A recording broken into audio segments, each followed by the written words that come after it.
Let's take a look at the visitors. Only one change for Melbourne Victory after their Christmas derby defeat midweek, with Grace Maher coming in to replace Taylor Ray, who moves to the bench. Chelsea Blissett is in line to make her Victory debut after recovering from a back injury, but Nikki Flannery has dropped out of the matchday squad due to management of her ongoing hamstring injury.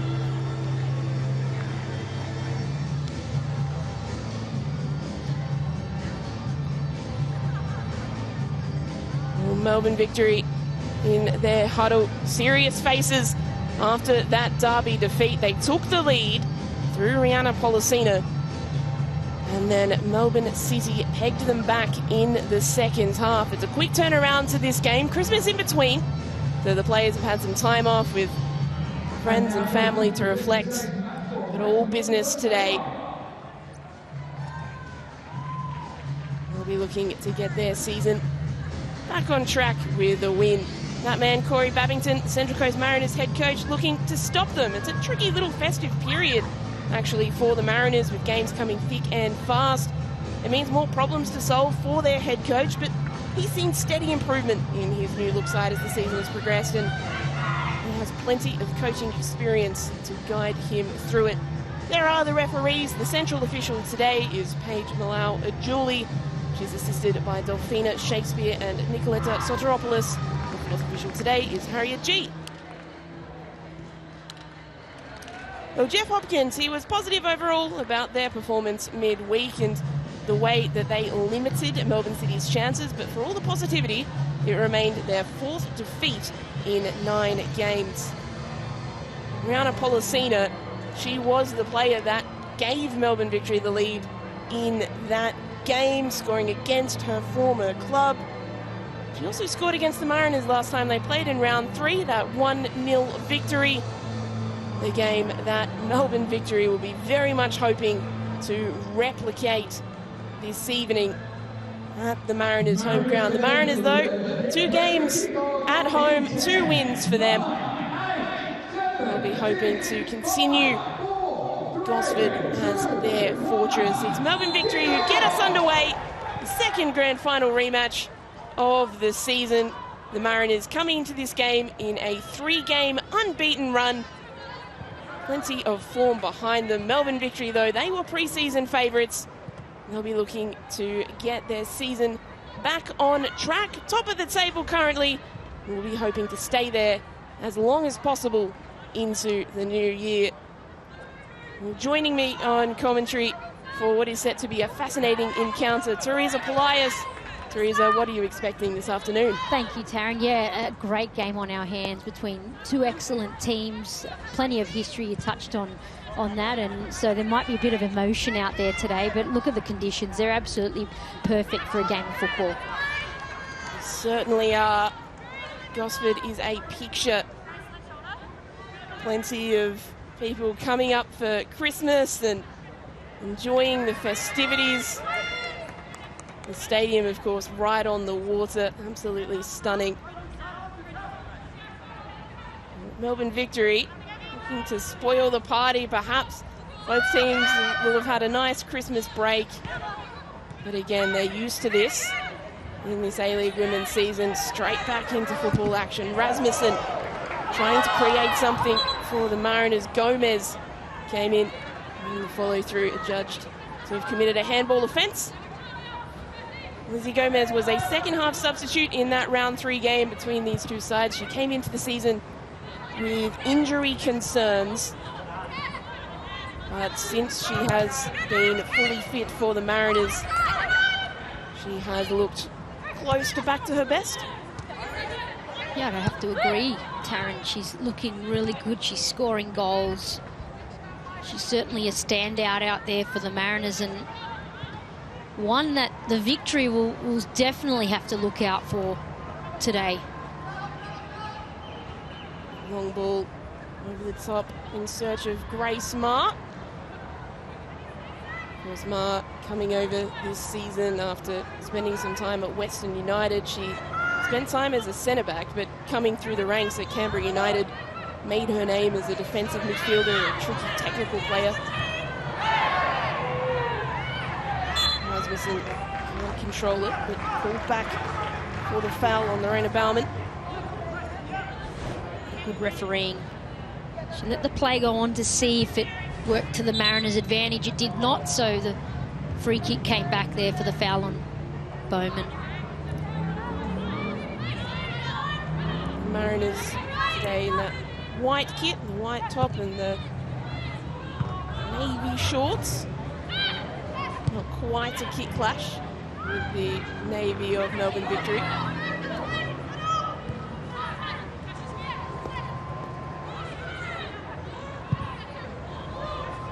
And the ball over the top, searching for the run. Baumann didn't get there too much on it.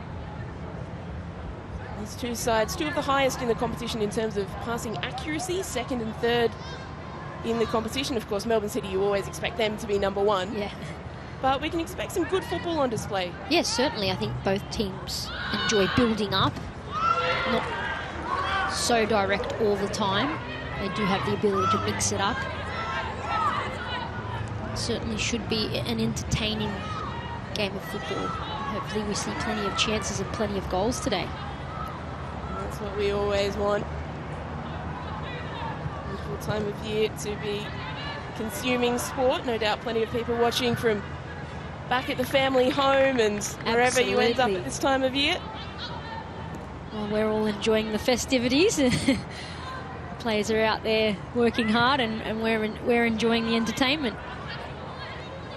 Courtney Newborn for Victory, their keeper this season. Of course, a couple seasons ago when the Mariners re-entered the competition, she was signed for the Mariners.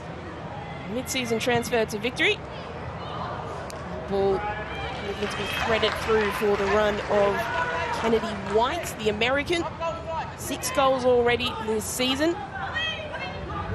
She's a clinical goal scorer, Kennedy White, and the Mariners have to be very, very careful to not let her get the ball in dangerous areas.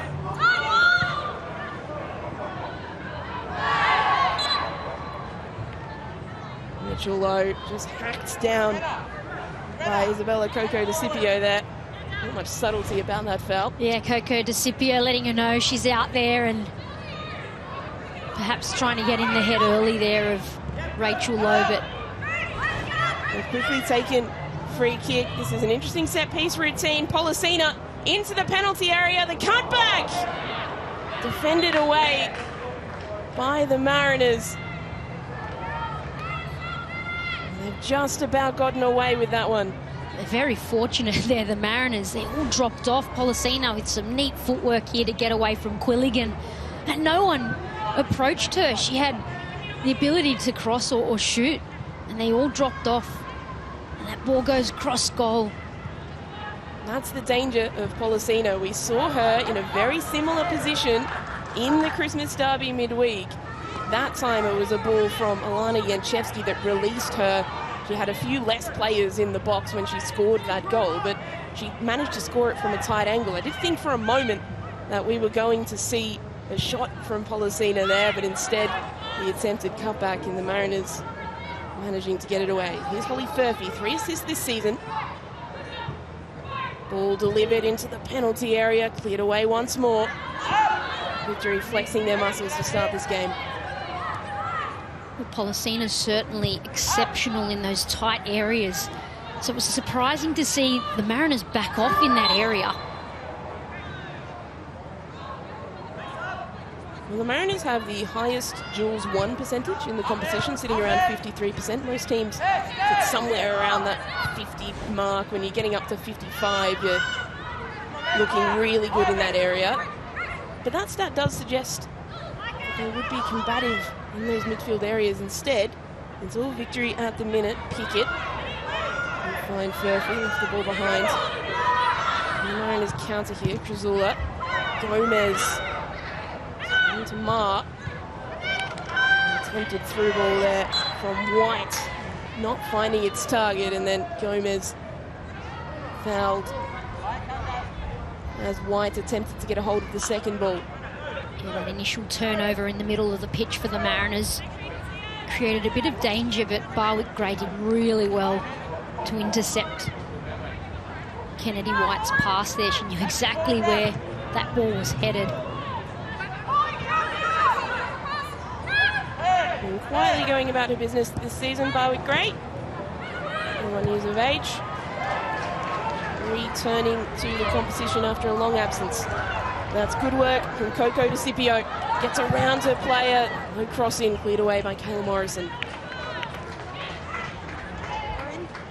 Here's Coco DeCipio scoring her first goal in the competition against the Wanderers a few weeks ago, 23 years of age. Here come Victory. Policina. Options ahead of her. She'll find Sakalis. Lowe's making the run in behind. Tracked all the way, though, by Barwick Gray. He sees it out of play. Victory looking dangerous on that counter-attack. He had Rachel Lowe make that wide run and then inside. And Policina had options on both sides going forward there. So those transitions are what the Mariners need to be very aware of. Victory currently 72% possession. That will even up a little bit as the game goes on, but it tells the story of the first 8.5 minutes or so. It's a promising intervention there for the Mariners, but Gomez has ball up. Too much on it for Coco DeCipio to do anything about. Lydia Bunge, centre-back, going on a bit of an adventure there for Victory. Well, next accidental spin from Policina, but it's turned out well. She's managed to release Furphy. Furphy has options in the middle. Ronnie Grove does well to claim. Fourth appearance of the season today. Grove, of course, after first choice keeper Sarah Langman unfortunately went down with that ACL injury in the F3 derby. But plenty of A-League women's experience behind her, still only 24 years of age. Here's Rasmussen. Annalise Rasmussen, fancy footwork, cutting back to her right. Takes a lot to get past Morrison. Now Victory, the chance in transition again. Furphy. We'll have to slow things down and build up a little bit more traditionally from the back.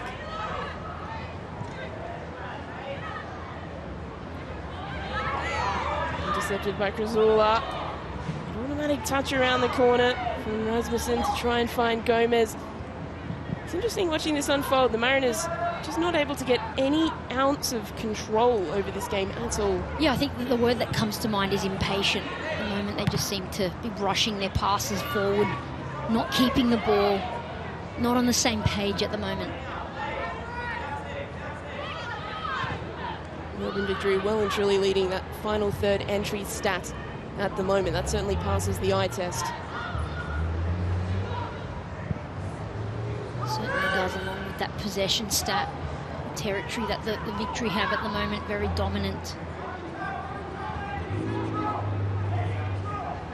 You just try and calm things down. Now as a Mariners player, if you're a leader out there, you're just saying, okay, let's just string some passes together, let's get some possession and try and get some momentum. Absolutely, you've got to settle the team out there. You've got to go back to basics, find your confidence, remember the structure that the team has set out. What's the game plan? They need to get back on track. And Coco DeCipio just had her ball intercepted as she tried to switch play. Gets a second chance at it.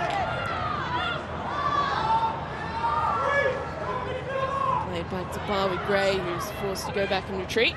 Holly Furphy, who's on pressing duties for Melbourne Victory today, the point of the spear.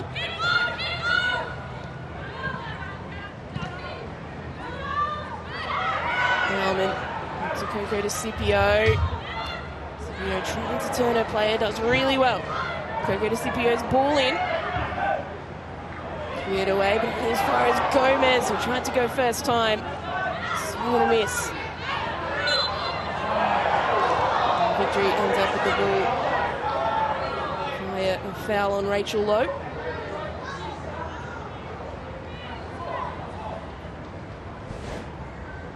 Here's the foul on Rachel Lowe. Bit of a questionable one there. Not sure where the foul came from there, but Victory get it back underway. And Rachel Lowe, she's the first to be involved in those duels. She always finds her in and amongst it. Love to see that in a player. Polisina on a run. Dangerous place for the Mariners, and it'll skew off the boot of Annabelle Martin out for a throw. Have to be pleased if you're Jeff Hopkins at the moment. They'd love to convert here. All their dominance. Janchevsky, Polisina. Get past Barwick-Gray. Trimmis is getting involved. Haven't seen a lot of Peter Trimmis on the ball yet so far in this game for the Mariners.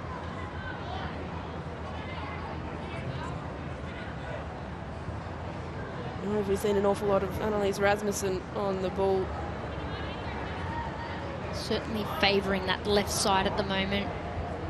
Coco DeCipio with a fair chunk of the action at this point.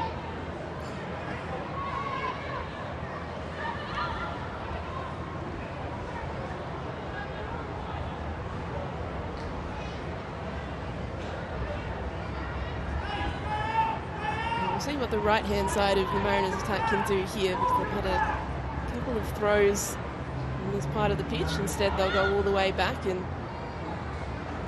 look to build that way. It's Aaron King. Bauman. Bauman's centering ball. Bunch does well. Coco DeCipio applying the pressure on Pickett. Only comes out to Bunch. Very involved so far, Coco DeCipio. As you say, T, play very much happening on the Mariners' left-hand side. Right-hand side for Victory.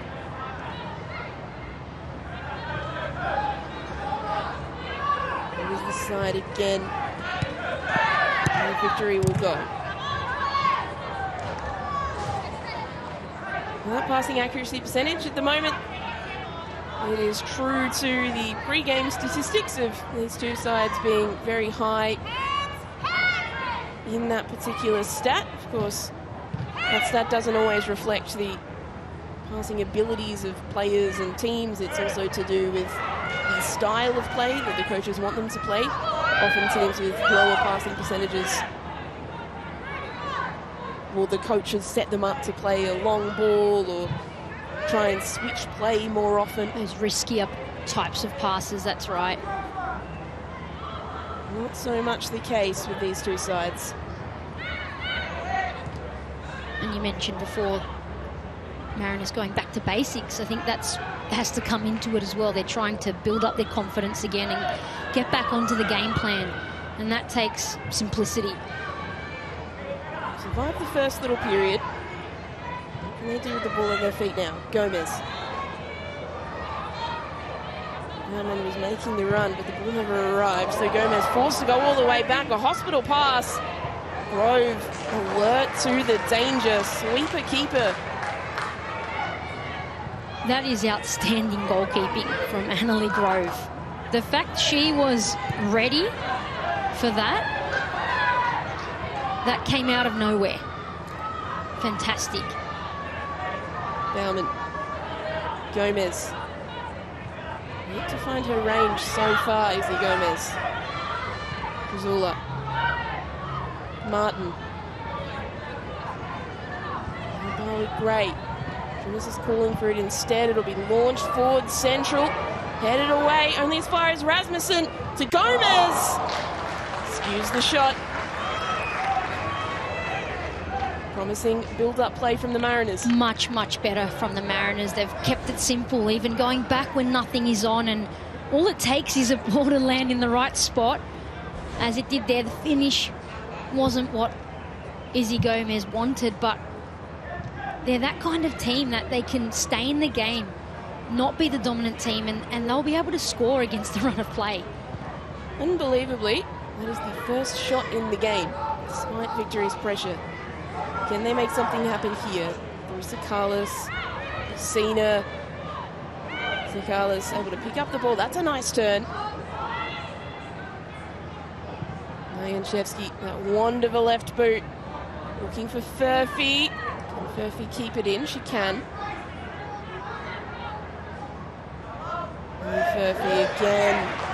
Can't get past Lorena Bauman. Does win her side a throw. Great duel there between Bauman and Furphy. It's going to be an interesting one today because we know Furphy loves to bomb on and get crosses in. It's a good throw in the penalty area. White looking for Policino, couldn't quite get there. Still Victory, not able to get a shot away. It's incredible, isn't it, with the dominance and territory they have. It's all about converting, isn't it? At the moment, this is shaping up to be a rather classic Mariners Victory battle. It's a battle of attrition out there between these two sides.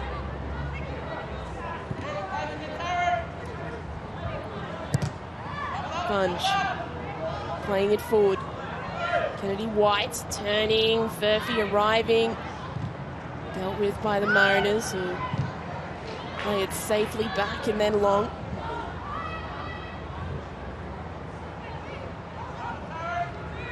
I suppose the thing about Melbourne Victory is when you've got someone like Kayla Morrison at the back, she's so good in the air. She's so tall, she's so commanding.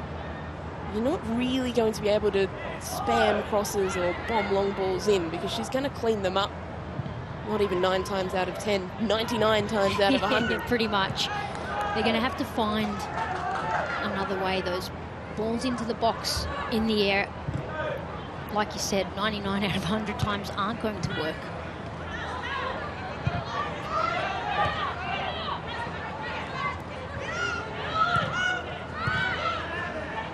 Nice little triangles from Melbourne Victories. They work the ball out from the back. Rachel Lowe really busy so far in this match. She's everywhere. She's up the top. She then drops back into that holding midfield position to get the ball. It's great to see her with such confidence. She's such a terrier, isn't she? She is. And she's got that confidence to take the game by the scruff of the neck and be the player that does something.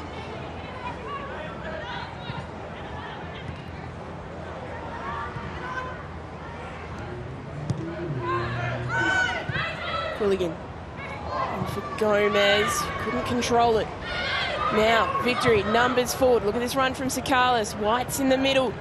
That's where she'll try and go, Sakalis, but it's read very well by Barwick-Gray. Sakalis again. Sophia Sakalis, centering ball, blocked away. Still Sakalis, the cross, headed away. Furphy, an opportunity for Holly Furphy. Misses the target. But a shot from Victory. That is the closest they've come. It's Victory's best chance there. Kennedy White initially having a go, and Sakalis puts it back over. Cleared poorly there. And Furphy, perhaps she should have taken that shot first time as she was closed down. But those midfield turnovers for the Mariners are hurting them at the moment. Yeah, that was Bauman who just slipped as she cleared the ball. It could have been extremely costly. Furphy not able to capitalise. She was almost shocked that the ball came back to her in that situation.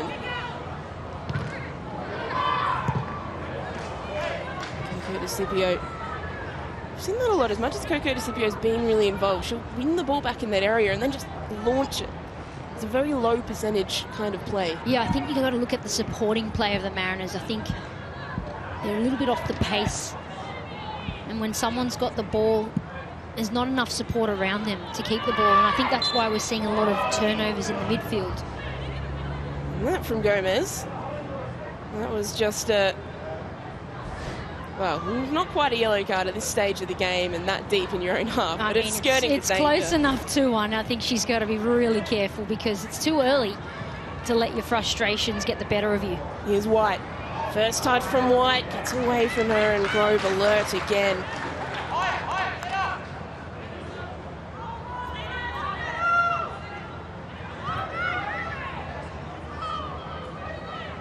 The Mariners have conceded 5 fouls so far. Victory only 2. They do play that combative style, very difficult to beat, the Mariners. Bauman. from Rasmussen. Can she keep her feet? She can. Claudia Bunge with her every step of the way, but concedes a foul. An attacking set-piece opportunity here for the Mariners. Claudia Bunge not too impressed. Well, that's really great work here from Rasmussen. She's such a strong player, and she uses that to her advantage. She's drawn that foul off Bunge. Bunge could not get to the ball there. It's really good work. Is that frustrating? If you're Claudia Bunge in that situation, are you just trying to get the ball? You're getting frustrated. This youngster won't go down. You just keep going. Well, the good thing was Rasmussen was facing backwards, so Policina coming in to assist there. You didn't need to foul in that area, so a bit of a frustrating one for the victory. It was an unnecessary foul. So it's Gomez and Quilligan standing over this free kick. Gomez will leave it. Different angle from Gomez, but it comes to nothing. Well, that was a set-piece routine, but I'm not sure that Gomez quite knew where she was meant to run there, and it all went a little bit awry. Yeah, perhaps a bit of improvisation here. Perhaps it wasn't exactly the ball from Quilligan that she needed there. A bit bobbly. Certainly made it hard.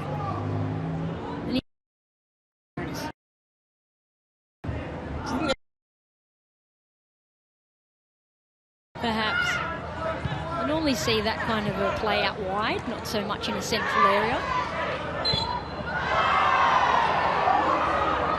And committing the foul, much to the crowd's dismay on Holly Furphy. Yeah, just in the back there. Bauman with the hands.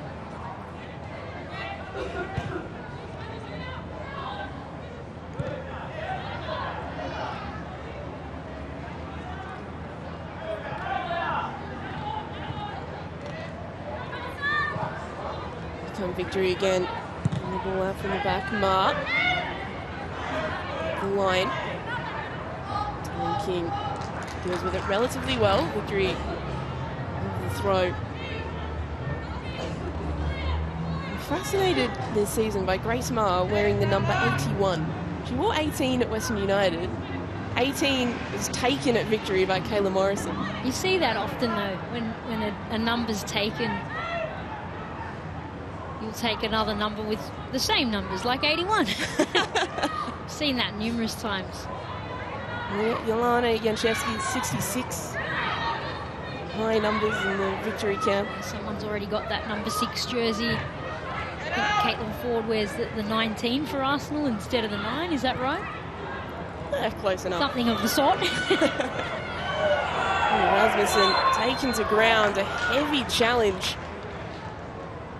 Both players, Janchevsky and Rasmussen, going to ground, but they're both okay. Janchevsky extending the arm of apology.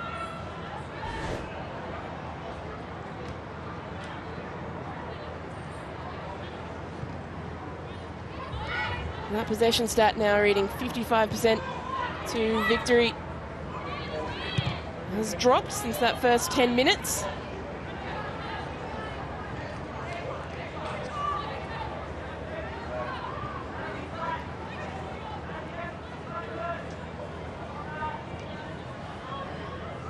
And it's an even game out there. Victory, we have had the better of it, but they need to start finding more shots.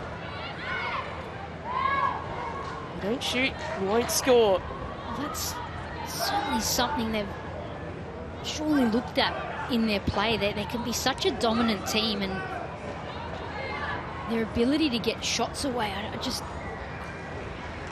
it's not high enough. Well, the Mariners here will have an opportunity from a corner, the first corner of the game. They can get a shot away. They'll be very pleased from close range. There's Quilligan walking over to take it. Quilligan's had a pretty impressive season this time out, 20 years of age. She's been in and out of the Mariners squad since their reintroduction to the competition a couple of seasons ago. She is on set-piece duty. Ball delivered into the mixer. Headed away, Kayla Morrison rising highest. Messina up the line. Looking for Sakalis. Sakalis, one-on-one, still going. How good is that defending from Miranda Baumann? The 28-year-old Swiss national. She's so experienced. She tracked the run all the way and didn't let Sakalis get the shot off. Crucial defending there from Baumann. Really important intervention. You had that creativity from Sakalis, the chop cut there, and she intercepted it. Watch this. Turns the right way. Beautiful tackle. Stays on her feet. Great stuff from Baumann. That's what you get with the experienced pro defenders. Just have that reading of the play. They certainly do, and especially in the area, in the box, needs to be exactly on point.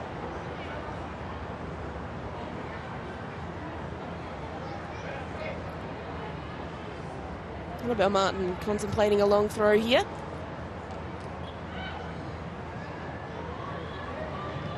Instead, she'll play it down the line and win an extra couple of metres for her side.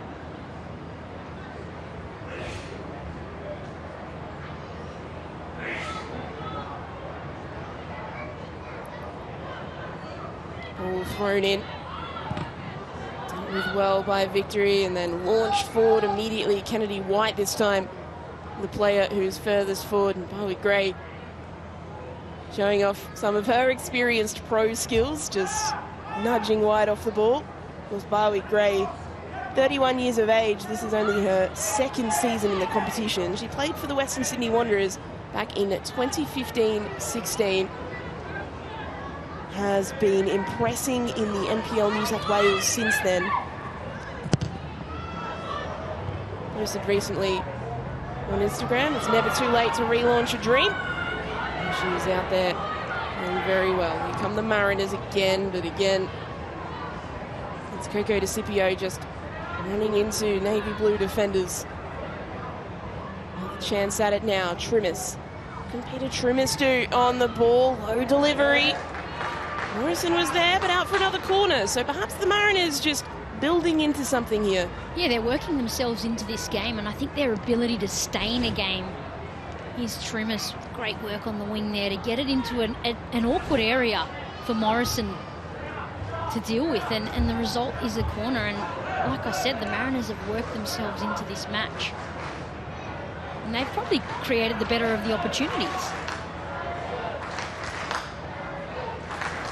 Quilligan's delivery. It's helped on its way. Perhaps wasn't where Quilligan intended that ball to go. There were no Mariners players there, but it's always dangerous when a defender sticks a boot at it like that. Mariners have won the throw, taken quickly. Gomez into midfield, shot from distance. Oh my goodness! That is extraordinary from Peter Trimmis.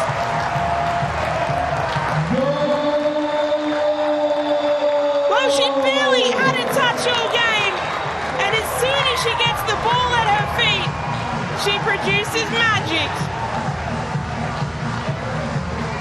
Well, that is an absolute bomb. Near the halfway line, she's had a look up, and she said, I'm having to go here. And what a strike from Peter Trimmis.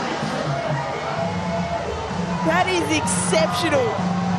From the 19-year-old. It's her second goal of the season. She scored against Adelaide in round one, and the Central Coast Mariners at home, where they have won both their games this season, take the lead again.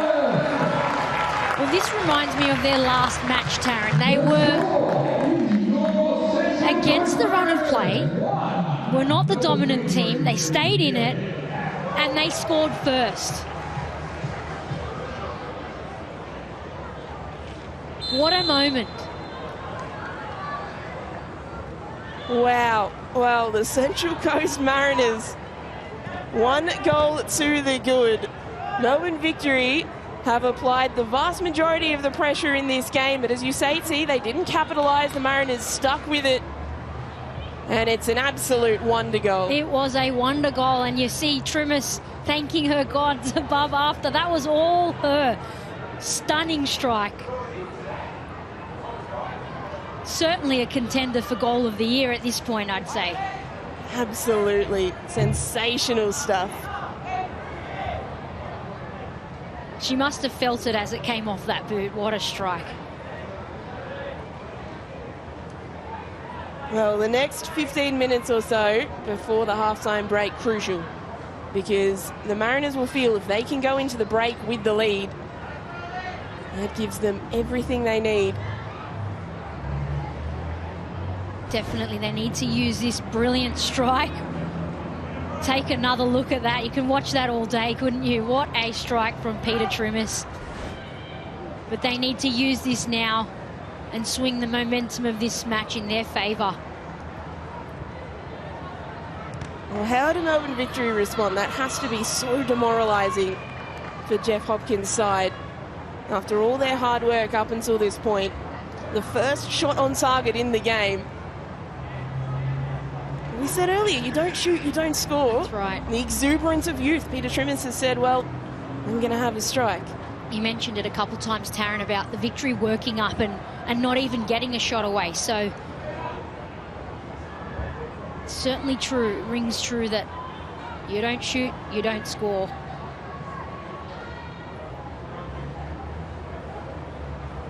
And that's the beauty of football, isn't it?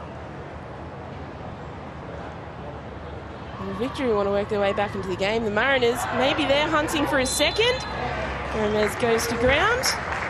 And they'll have an opportunity from a set piece to do just that. Well, that's smart play there from Izzy Gomez. She knows the Victory are down at the moment. She draws a foul. Hands were definitely on her there. Perhaps she milked it a little, but it's really smart psychological play there. If you can catch them while they're down now, get further on top of them.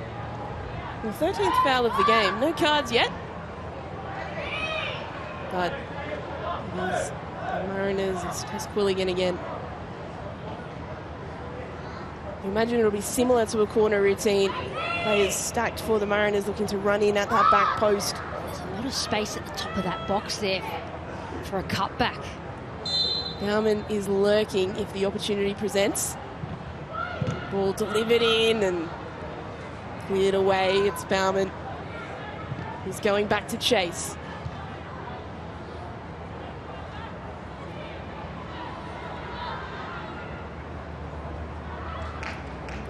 It just seems like there is a different energy in the air in Gosford. The home fans have just seen something special. The team has just seen something special. And they've got an extra bit of wind in their sails now. It has been building throughout the half. All it takes is one opportunity for Victory to get themselves well and truly back in this game. Goes to show what a moment of brilliance can do for a team. Let's see what the Victory can do in response. They just lost in a derby as well, so real character building here.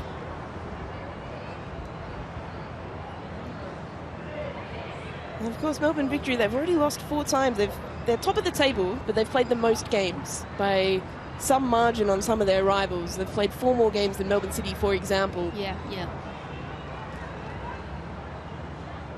So 4 defeats so far. They came into the season as pre-season favourites. You'd still back them to be in that finals mix, but they've got to start producing in the home and away season if they are any chance of snatching the premiership they came so close to last season. Yeah, I mean, they've got the quality. Certainly, they deserve to be where they are, but in games they're just not taking shots when they could. There was that example with Holly Furphy. The ball came out, she could have taken the shot the first time. Those kind of small decisions in crucial areas are really, really important. Look at the way those final third entries have evened up now. Victory still in the lead, but only just.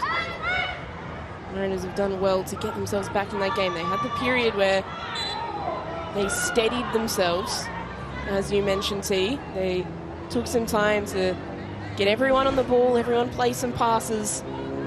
As this foul here, won by Crizula, committed by Kennedy White.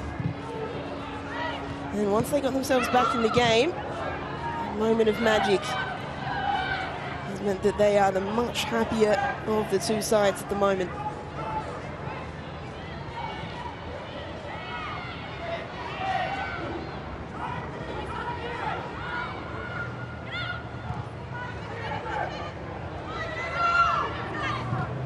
Here's King looking it out from the back. Nice little ball over the top. Rasmussen is offside.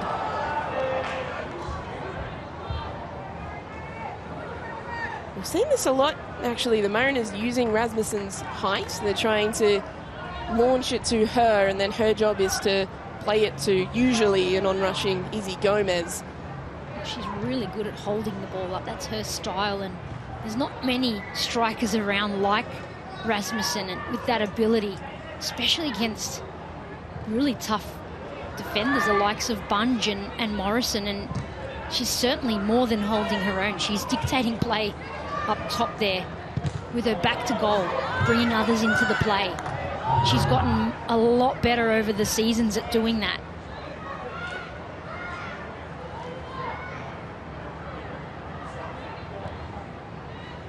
There's still only been one shot on target all game, and that was that incredible goal that we've seen. A game of few chances. Again, we see this between the Mariners and Melbourne Victory. We see these attritional games. We see these arm wrestles. Just wonder how much a goal like that changes things, but we haven't seen a lot of evidence of it changing so far. And Shevsky clearing away the throw from Martin. Furphy switching sides. Polisina. There's a nice run forward from Pickett. Laura Pickett. Down the line for White. Kennedy White has Rachel Lowe in the middle. She'll go towards the back post instead where Furphy was, but the pass was off target.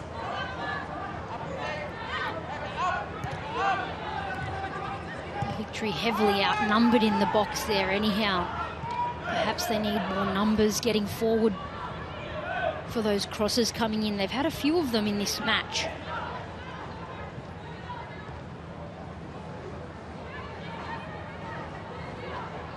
Nice little 1-2 between Lowe and Janchevsky. Polisina. Sikalis can't quite get there. And defended by Annabelle Martin.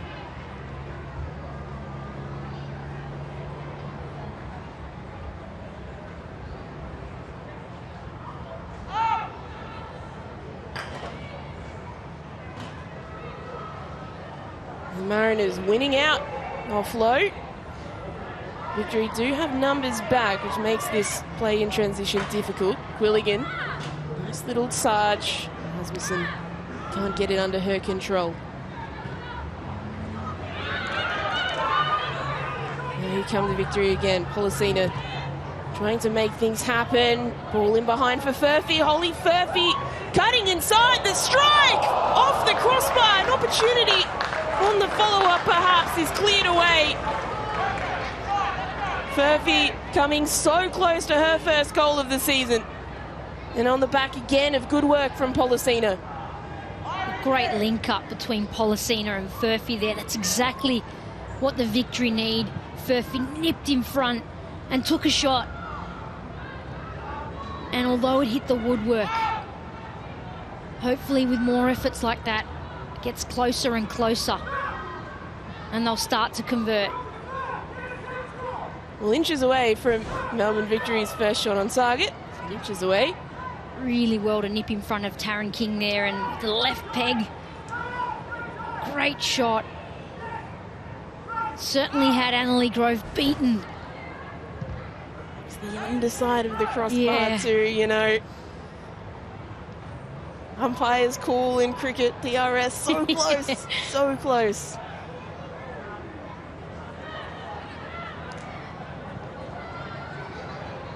She's been so impressive, Holly Furphy, since coming over to Melbourne Victory after spending a few years over in college. Again, yet to score this season, but 3 assists. Really her opportunity, you'd imagine. Gomez looking for Rasmussen. Couldn't get there. Perhaps perhaps would have been denied by the offside flag in any case. Now here's this pressure from Gomez. Izzy Gomez thought about winding up, perhaps inspired. Trimmers again just didn't arrive in time. Pollicina, Trezula trying to bring her down, can't do so. Pollicina with a head of steam. Now she's brought to ground, and surely that is the first yellow card of this contest. No. Card is not coming out of the pocket. Well, Trezula eventually got Pollicina down after Quilligan tried, or rather it was Quilligan who got there, it looks like. I think we would have seen the card if it was Krasula there that felled her, but it was Quilligan that came across. There wasn't a lot of contact, but Pollicina was travelling so quickly that she couldn't keep her feet there. But yeah, interesting, no card there. She's trying to do it all on her own, Pollicina. She's trying to make it happen. Now this is Alana Janchevsky range. This is the range. She won goal of the season last season. A free kick from a very similar area. What can she produce here just before the halftime break for Melbourne victory? Surely she goes for this, Taryn. I don't think there's any question.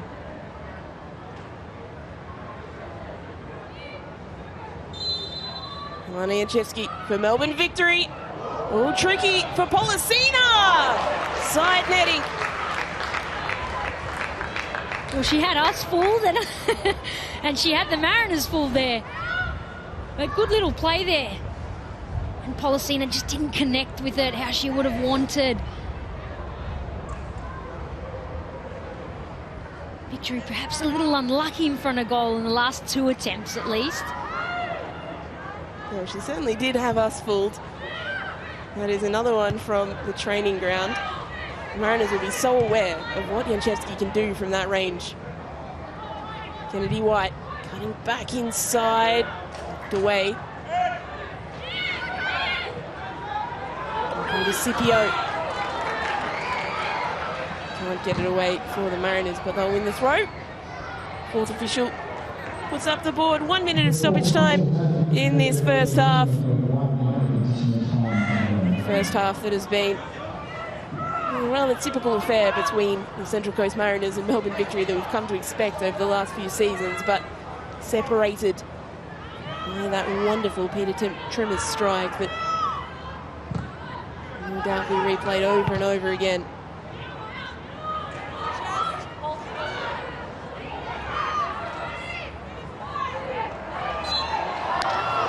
So they're to ground by Quilligan. Asking the question how many times. Still no cards.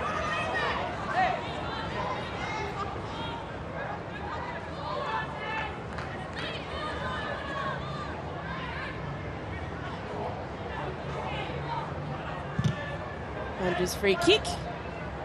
Launching it forward, looking for one last chance. They won't get it. So it's the Central Coast Mariners who lead Melbourne victory at half-time. An arm wrestle of a game, an attritional game, but Peter Trimmers producing a moment of magic, a goal of the season contender. Despite the efforts of that woman on screen, Rihanna Pollicina, Melbourne victory could not find a way through. Half-time in Gosford, it is the Central Coast Mariners 1, Melbourne victory 0.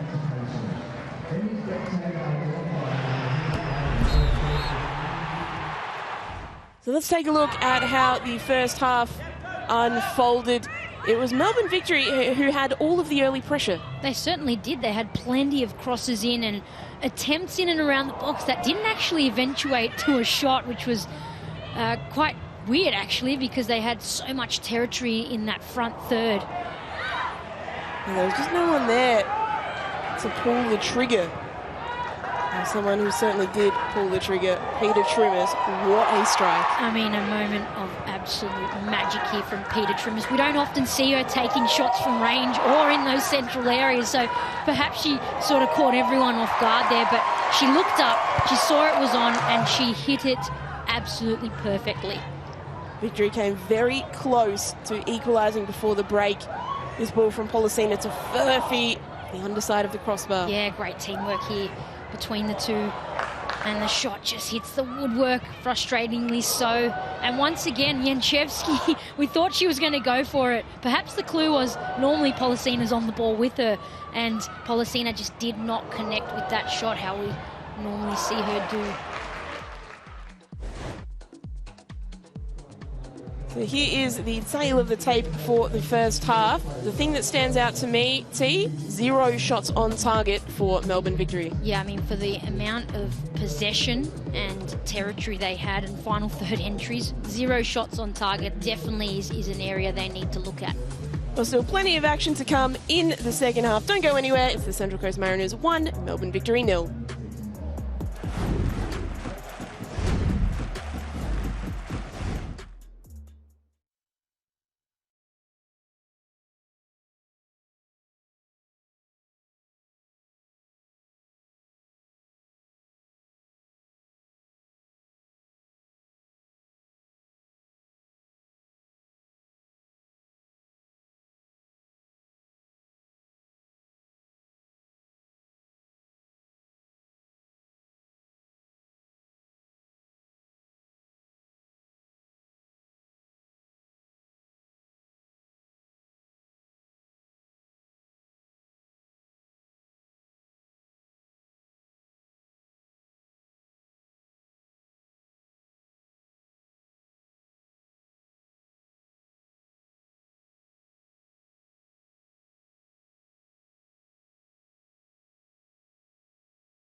Well, welcome back to Gosford, where the Central Coast Mariners currently lead the Melbourne Victory 1-0 thanks to a wonder strike from Peter Drimis in the first half.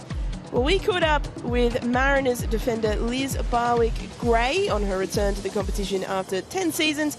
Let's get to know her a little bit better. So the two teams make their way out to Polytech Stadium. I thought A-League was done for me when I was a bit younger, but I'm feeling good, I'm feeling strong, I'm enjoying my football more than ever. Sakar was here on the ball, looking for White and Barwick-Gray. That's a good little duel within the game already, and a couple of wins for the Mariners centre-back so far. Coming into this team and this environment, it's really inspiring, and it's a real privilege to be around such quality and such talent. It's definitely changed a lot, but for the better. With a professional environment, you're more likely to play well. If you are surrounded by people that want to give you the best, then you want to give them your best as well. So the more that we can give that to our players and, as senior players as well, ensure that the younger players know that that's what they deserve, then we can continue to see progression in the game. When the younger players come and watch us play, that's an opportunity to inspire the next generation to be us, but to be more than what we are as well at this moment. I remember when I was a young fan watching the men's A-League, because that's all that there was. The Matildas and things that were around at my time were my idols, and now they've gone on to be the change makers. So it's just a generational thing that we want the younger players that are coming through to have it better than we do now, and we just have to keep that at the forefront of our mind. I've spent some time working with NASCA, National Aboriginal Sporting Chance Academy. They do amazing work with Aboriginal communities in the Northern Territory, and that's an opportunity for me to give back in a way and to something I'm really passionate about. The kids in those communities in the Northern Territory are so talented and they have so much to give. So it's something I've done when I've had the opportunity to take time off work, and it's something I really enjoy doing, something I'm passionate about. It's just an opportunity to give back. It would involve going out to rural communities in the Northern Territory. The place I was located was called Ali Kurung. Essentially, we'd spend a week there in community. We'd work with the school to attend classes and ensure the kids were, right into their homework and doing, all of their work in class. And then we'd spend time playing with them in lunchtime and before and after school, and just really engaging them and showing them that school is a really important part of what you do, and especially sport is a really important way to build confidence and to show that you can be yourself and you can put your best thing out there. If things don't go your way, that's okay. We all make mistakes, but it's about what you do next. That mentality is something that I take into my game, and if I can pass that on to younger players and to people in community as well, then of course I'll do that.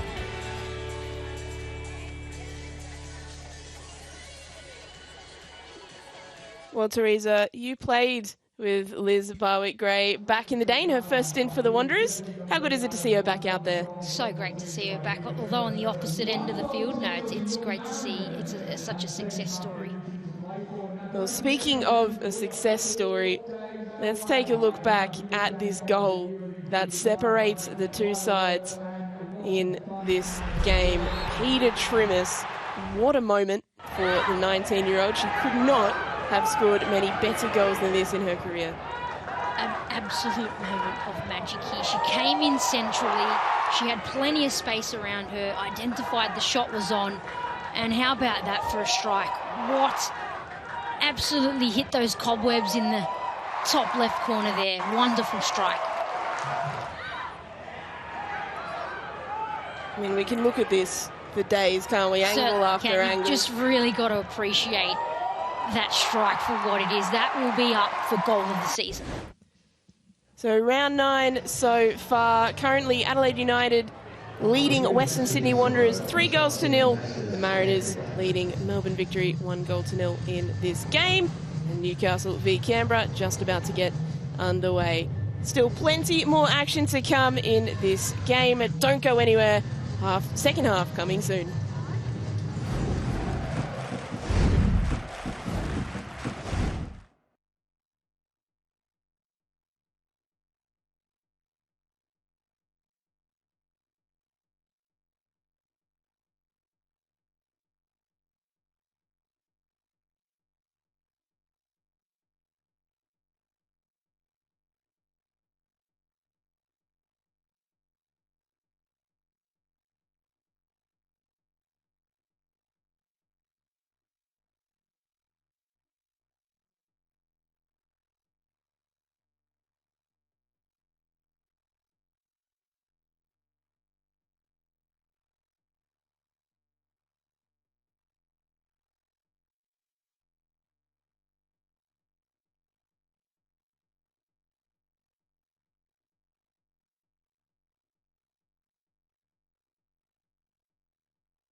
Welcome back to Polytech Stadium, where the Central Coast Mariners currently lead Melbourne Victory 1-0. Thanks to that strike from Peter Trimmis in the first half. Jeff Hopkins has sent his troops out early to have a discussion about just how they will get back in this game. No shots on target for Melbourne Victory in that first half, despite dominating possession early, having more of the chances. Seemingly, they just weren't really able to get shots away. Taylor Ray being prepared on the sideline. This will be a massive occasion for her. She didn't play against the Central Coast Mariners in round 3 when the two sides last met. Of course, was a huge part of the championship winning Central Coast Mariners side last season. Will have plenty of happy memories at this ground after playing the majority of the season at centre back, and now coming on to the pitch against her former side. She will likely replace Grace Marr. Jeff Hopkins said during the week that he was planning on managing the minutes of both of those players. Of course, Ray coming into the season off the back of an injury that she picked up at the end of last season, played through an injury and a lot of pain, 120 minutes to help the Mariners lift that trophy against the Victory last season. As the Mariners make their way back out onto the pitch, it's a good time to reintroduce Teresa Polias. Teresa, how do Melbourne Victory get this goal back? I think they didn't have a terrible half. They actually, like you said, dominated large portions of it, particularly early on, and I think they need to get that energy back that they had at the beginning of the game, getting forward, getting crosses in. The only thing missing was that final shot, so surely they've spoken about that and the need for more shots, and hopefully for them they can get out there and deliver. They need inspiration for a final shot. Peter Trimmis, what a moment for her stunning strike that gave the Mariners the lead. They've been so sturdy in defence really every season that they've been back in the competition, firstly under former head coach Em Husband and now under Corey Babington. They've made it their identity. It'll be very difficult to break down now. Yeah, I mean, we witnessed an absolute wonder strike from a side that kept in the game, and I think credit to them also for keeping the Victory shots to 0. Rihanna Policina, the centre of everything for Melbourne Victory, as the Central Coast Mariners get us back underway in Gosford, holding on to that 1-goal advantage in the second half. Victory with it all to do in a game that has produced few chances so far. Mariners will be looking to hold on to that clean sheet and get the job done. You can expect Victory will come out looking to get on the front foot as soon as they possibly can. Beautiful weather conditions in Gosford, 19 degrees at the moment, a clear day. Wonderful conditions for football. You wouldn't imagine too much fatigue coming into play in the second half. Of course, Victory coming off that short turnaround after the midweek Christmas derby against Melbourne City. But they will be full of beans chasing this equaliser. Confirmation of that substitution. Taylor Ray replacing Grace Marr. Fresh legs and a big occasion for Taylor Ray. Certainly, yeah, it's great to see her out there for the Victory, and big occasion being against your former team that you've had success with, so she'll enjoy her time out there on a beautiful pitch, as you mentioned, Taryn, and perfect conditions, especially for this time of the year. It'll be Victory who have the ball early. Looking to create those early opportunities, and no doubt pull the trigger a little bit earlier as well, but it's Gomez running away with it. Gomez for Trimmis. Peter Trimmis gets past Policina, whips in a ball of quality, bodies flying everywhere, and eventually cleared away. Newbon misread that in the air. Awfully close for a Mariners second. Dangerous ball in there from Trimmis. Rasmussen up against Bunge there. I think Bunge did a really good job there, holding her ground, staying on her feet. You can see that confidence oozing for Peter Trimmis. Great 1v1 skills. Oh, danger here. Taylor Ray involved immediately. Well, Tess Quilligan, I think, thought that there was a player closer to her. She just left that, and Taylor Ray said, well, I'll have a go. Couldn't quite get the connection. Yeah, miscommunication there between Krajula and Quilligan in such a crucial area, and Taylor Ray nearly capitalised on that.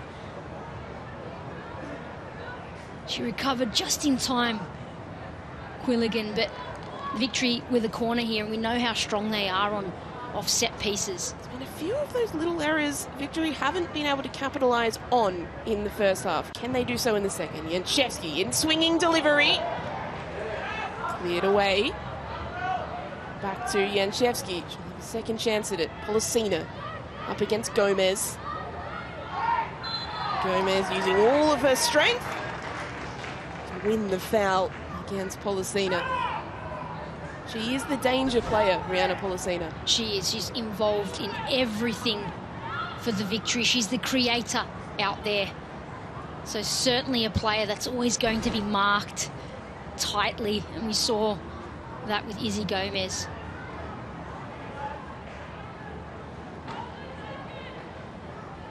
Emily Grove sending her team back. It's been launched along. I can't imagine we'll see particularly conservative tactics from Corey Babington and his team just yet. Maybe as clock ticks down, 20 minutes, 10 minutes to go, but at this stage you've just got to keep playing football, and if you think about the score too much, sometimes you can invite pressure. Yeah, and look, the reality is they are up. They are stable out there, so why change something that's working? I think he'll leave it as long as he can and bring those fresh legs on when the fatigue starts to set in. 3 players needed to bring down Sakalis there. And Janczewski will run over to take the throw. Low, back to Sakalis, and this time it's run a little bit more cleanly. Only as far as Claudia Bunge though. Morrison. And on that left-hand flank, Kayla Morrison appeals for offside, and Rachel Lowe has to let it go because she knows she's guilty.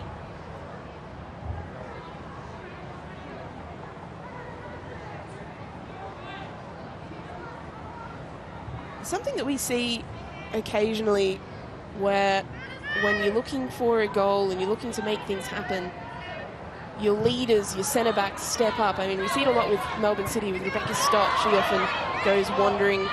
Last season was Sydney FC, Nat Tobin. Of course, Nat Tobin not playing this season, but that's something that Sydney FC used to employ.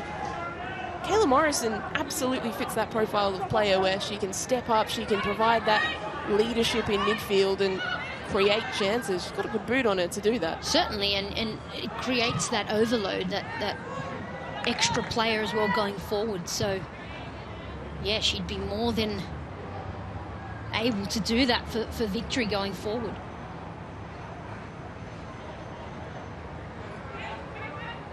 I do think they have enough creativity out there to be getting forward and creating chances more than they are at the moment. Rasmussen, clever, winning the foul. Just frustrated with herself. And that's, again, good use of the body. Really good. She's so hard to dispossess, Rasmussen. She's such a strong player and drew that foul really, really well then. We've seen an interesting set-piece routine from the Mariners so far in this game. This looks like it's going to be a more conventional delivery. As Quilligan has targets to aim for in the middle. Conventional delivery, headed away by Victory, and then it was put back in the mixer. No one was there to claim. And the set-piece is not quite coming off for them today. Yeah, they don't seem to have found their range today. They've tried a couple of alternative options. Just not coming off today. Trimmers intercepts. First time ball. Rasmussen in behind! Rasmussen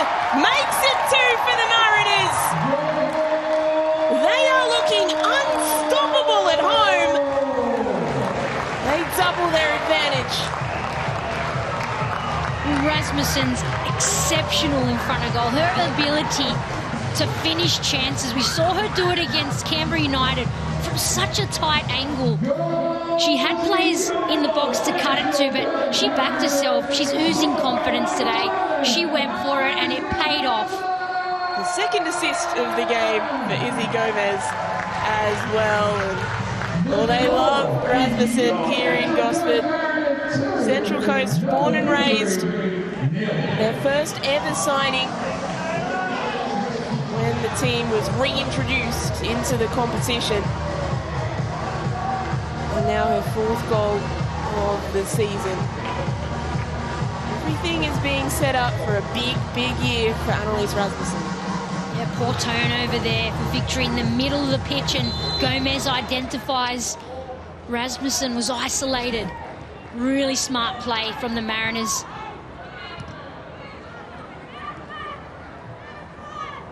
Oh, Victory.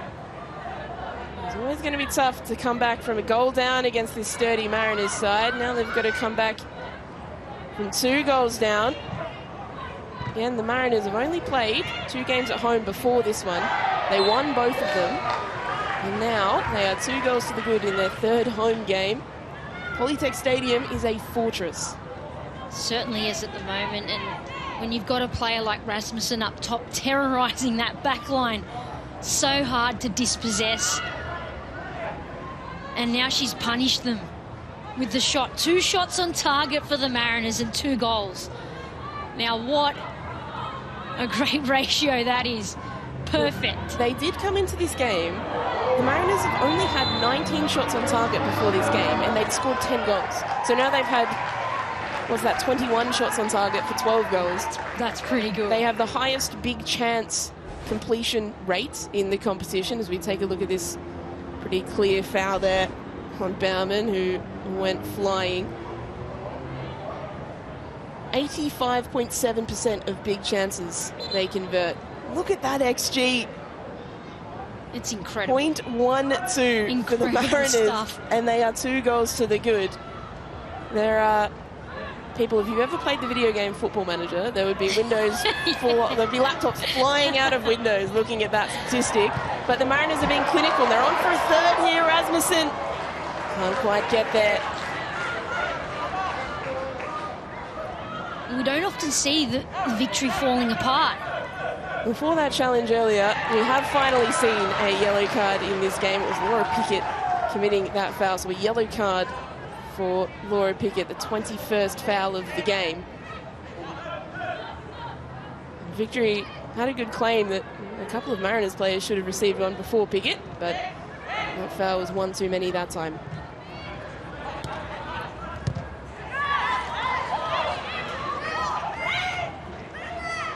I mean, to be fair to that XG stat, the Peter Trimmer shot would have been .001. Exactly. You got to look at the kind of goal scored as well. But still, those stats show that Mariners are a team that punishes you. So you want to be creating chances against them and converting those chances. And the Victory just have not done that today. In a sense, they've kind of played themselves out of this game at this point.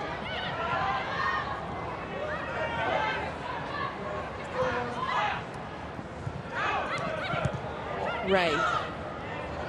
And for Rachel Lowe. Winchevsky, heavy touch, but Gomez can't get there.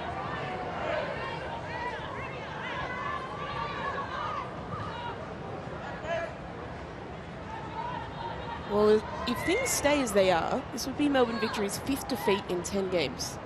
Now, there is still plenty of time to go in this game, and Melbourne Victory have the talent to come back. It's certainly not done and dusted by any stretch of the imagination. But that is a pretty damning look for a team that absolutely came into the season as pre-season favourites, even tipped by many experts ahead of Melbourne City, who went last season undefeated. They just haven't been able to convert that this time. Yeah, it's quite astonishing. It's more defeats than I think they had all last season as well. And they're still on top of the table at this point. I know they've played the most games out of everyone, but look, you don't rule a team like Melbourne Victory out at this point. But certainly there are questions to be asked of them. They do have a long break after this game. Their next game isn't until the 11th of January when they play the Brisbane Roar. And they certainly have had an early season injury crisis. New signings not able to start to play. Here's Furphy, who's certainly been involved in everything for Victory. Looking to get the ball in, and it's cleared away. And even the likes of Chelsea Blissett, who's on the bench for the first time today. Nikki Flannery's been in and out with that hamstring issue. Sienna Silvescu was a huge signing. She's on the bench today after making her first appearance of the season last time out. So there has been extenuating circumstances, but still with the squad, I mean, Melbourne Victory have. The squad depth is exceptional. The players that have come in to replace those injured players have been just as good. So, yeah, I don't think that argument really stands because their squad depth. I mean, any coach would love to have that kind of depth. Still over 30 minutes in this game to go. Ollie Furphy will be up there searching. Policina has been so dangerous. Sakalis has shown glimpses. And it's the Mariners in possession once again. Trimmers. Peter Trimmers can't beat Janchevsky. He clears away. This game's far from over, Taryn, and I think there's plenty of players that the Victory have. Policina, Furphy, Rachel Lowe, that can create moments of brilliance to come up with something and get them back into this match.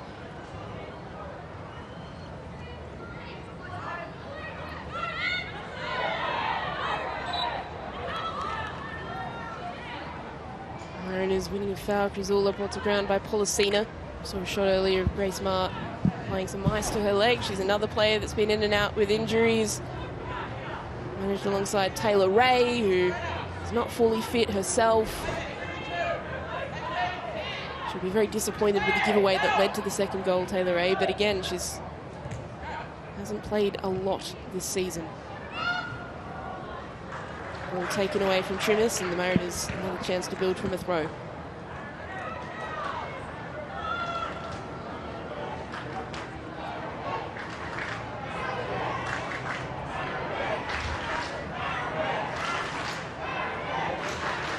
Crowd getting involved. Martin thrown to the penalty area. Gomez can't win out. Hooligan though read the play well. Annabelle Martin against Janchevsky, gets past Janchevsky. Martin, the cutback, the shot, and it's 3. Annalise Rasmussen on the spot once again.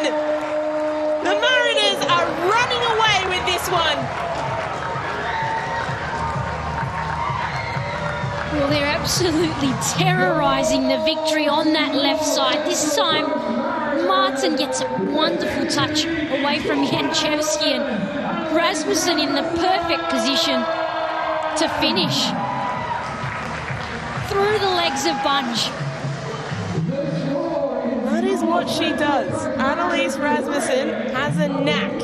She has a way of scoring these goals, of finishing off these chances.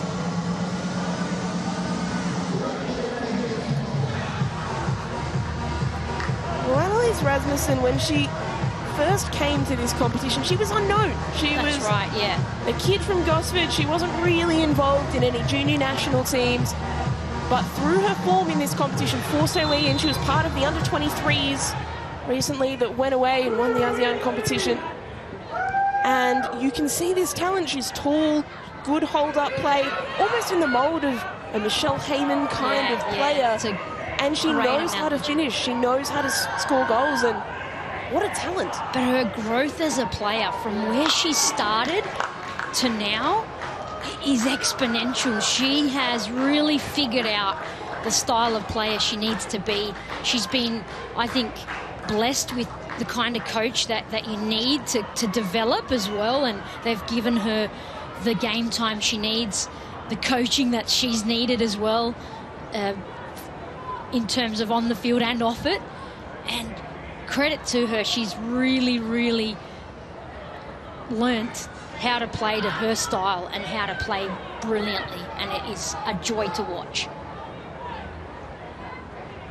Matilda's Bolter, Asian Cup. Hey. Let's not get too far ahead of ourselves, but she's got to be on the radar for the future. I mean, the way she's playing in this competition, we've got Matildas in this competition. You have to compare to other Matildas, and she's in form, so perhaps not on the radar for the Asian Cup too close, but future camps, you'd love to see her involved.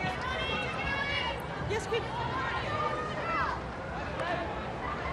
Teresa, playing against a player of that size, of course, you're not the most vertically blessed Yes. player in the world, but how difficult is it to come up against her? You see her there, she's taller than Kayla Morrison, which is no easy feat. And look, in the position of that holding mid, you come up again, look at Taylor Ray on her right now, and it reminds me of playing against the Michelle Heyman, where I could not even see the ball. So, yeah, easy to roll off you as well. You have to be on the money all the time. Try to be first to the ball, but if not, you have to rely on bringing others into play to assist as well. So, yeah, really great characteristics to take her career wherever she wants it to go, really. So much talent coming out of the Ninja A-League, even from players where you don't necessarily expect it. Again, she was unknown, really, to the broader footballing public, and is just on fire this season. Numbers stacking up really, really well. 5 goals now this campaign. The 8th game. Side flag denies Holly Firthy an opportunity to get in behind there. And Jeff Hopkins making a couple of substitutions in response to those 2 goals. Sienna Teixeira is replacing Laura Pickett, so that's certainly an attacking sub. Rachel Lowe making way for Sienna Silvesca. So the 2 Siennas coming on, 2 attacking Siennas. Jeff Hopkins going all out to try to make things happen.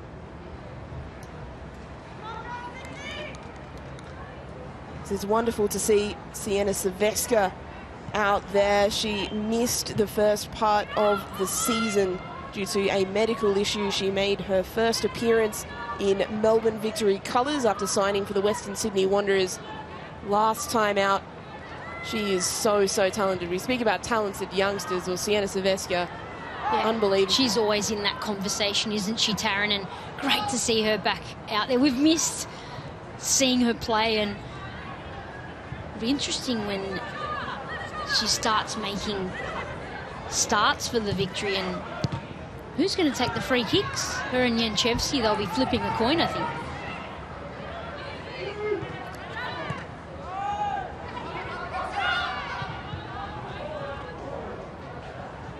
Passing accuracy stat there, the Mariners a little bit lower than Melbourne Victory. We've had slightly more possession, but of course none of that really matters looking at the score sheet. Sienna Teixeira, the other player coming on for Victory, 19 years of age, from Melbourne, came through the Melbourne Victory pathways. She's got lots of speed, plies her NPLW Victoria trade with Box Hill United. Meanwhile, the Central Coast Mariners also making a change of their own. They're first for the game. It's Tamar Levin who is coming on. She's replacing Isabel Gomez, so perhaps just a bit of management there for Izzy Gomez, who's had an exceptional game. 2 assists for Gomez in this game, assisting the first 2 goals, and again, just being absolutely everywhere as she does. Tamar Levin, 21 years of age. No starts this season. She did score in the F3 Derby. Did 11. Played a few seasons at the Brisbane Roar. She scored a very spectacular goal of her own for the Roar from distance. Spent the off-season at Heidelberg United in the NPLW Victoria, and now has signed for the Mariners. Victory, again, just not able to get any shots away, any chances. I can't recall them really having a chance in the second half. Yeah, it's unbelievable, really, that the decline in this game that they've had. The heads seem to have gone down now. I know it is 3-0. But they had started this match with such dominance.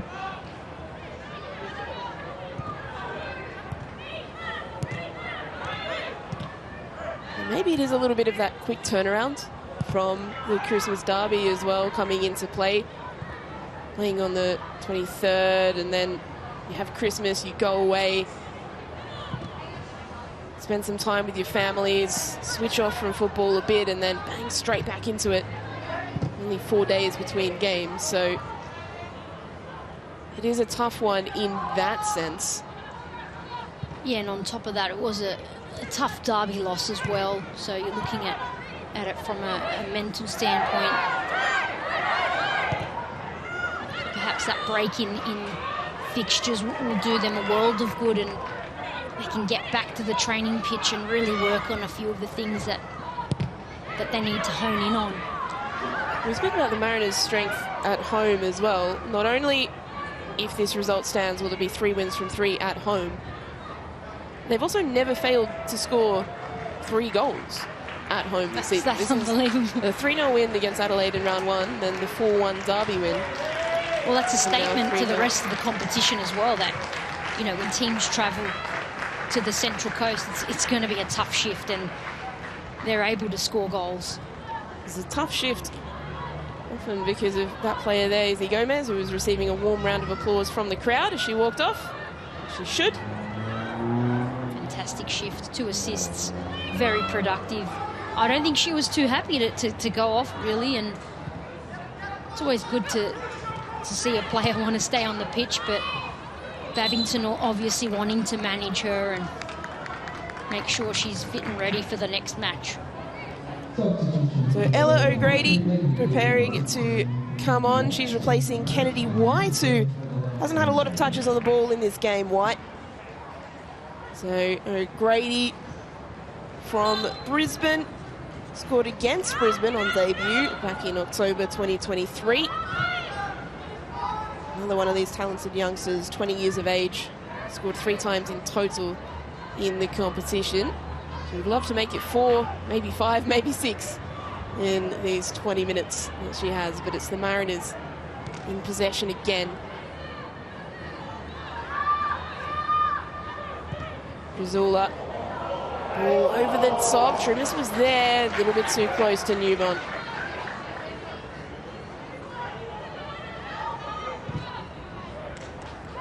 And Trimis hasn't been super involved in this game, but she's produced that moment when it mattered. And they're clinical. The Mariners are a clinical team, and you may not see them dominate games for the large portions, but when they get into good areas, they are finishing their chances, and that's all that really matters in football. Absolutely. Polisina to force it forward. Here's Sakalis. Runs in to Quilligan. He's appealing for a foul, not given. And now Trimis will win the throw.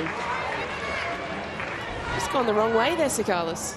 Yeah, she had a player to her left there and committed to the right, and Quilligan stopped her in her tracks.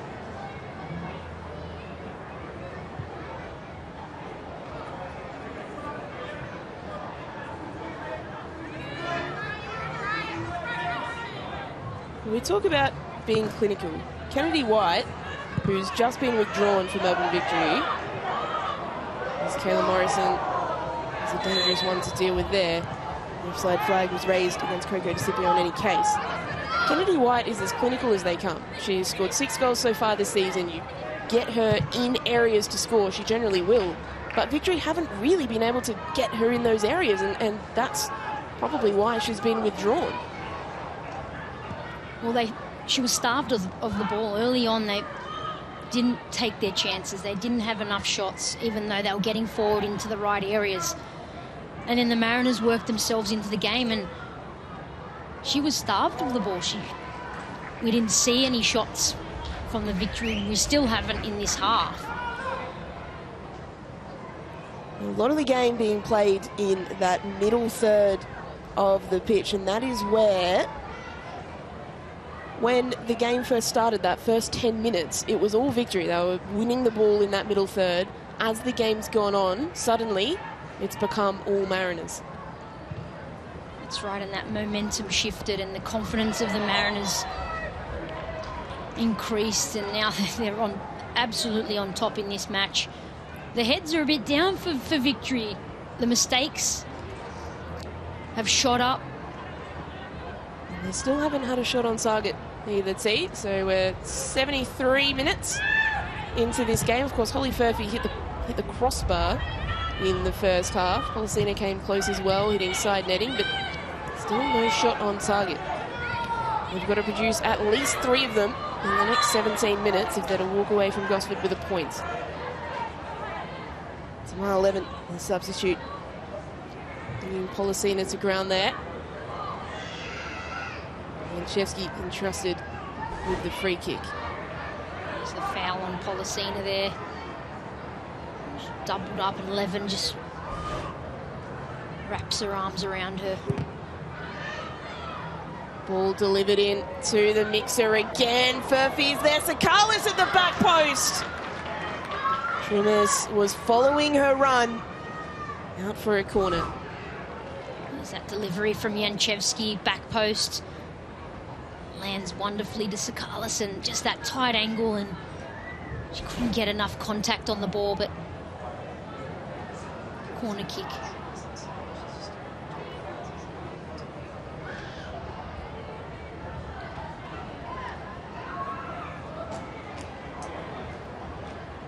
Corner delivered again. Well, no, too high. It was intended to be in swinging to challenge Grove. Wasn't to be.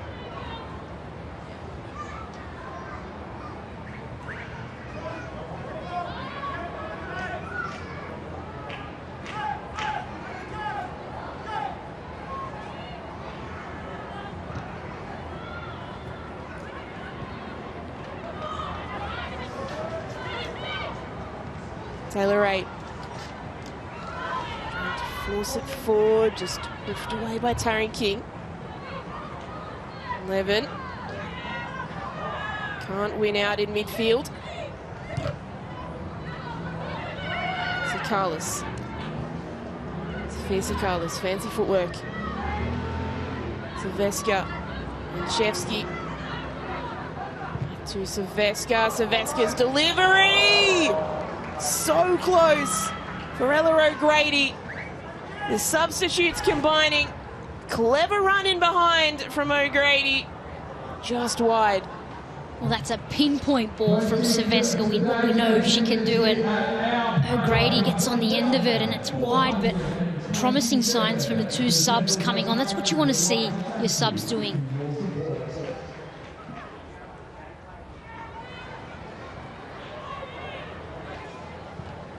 We know Silveska can produce some special moments. She did last season for the Wanderers, 7 goals.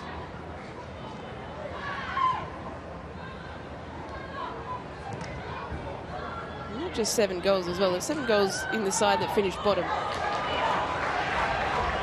Here come the Mariners again. First time ball in behind, knocked to ground. Well, the referee perhaps a decision to make no foul. Well, Coco DeCipio is livid.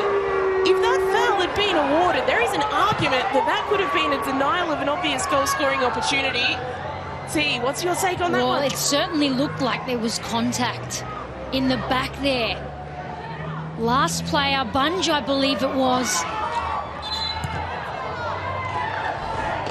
Here we go, the ball forward from Trimmers. That's got to be a shove in the back. Wow. Wow, well, perhaps there's something in knowing as a referee, if you call that foul, there is a bigger decision to make. It's a big decision. And Furphy now getting a little bit frustrated. Annabelle Martin certainly never one to back down from a challenge. Here it is again. Well, that's arm out in the back. That's a foul.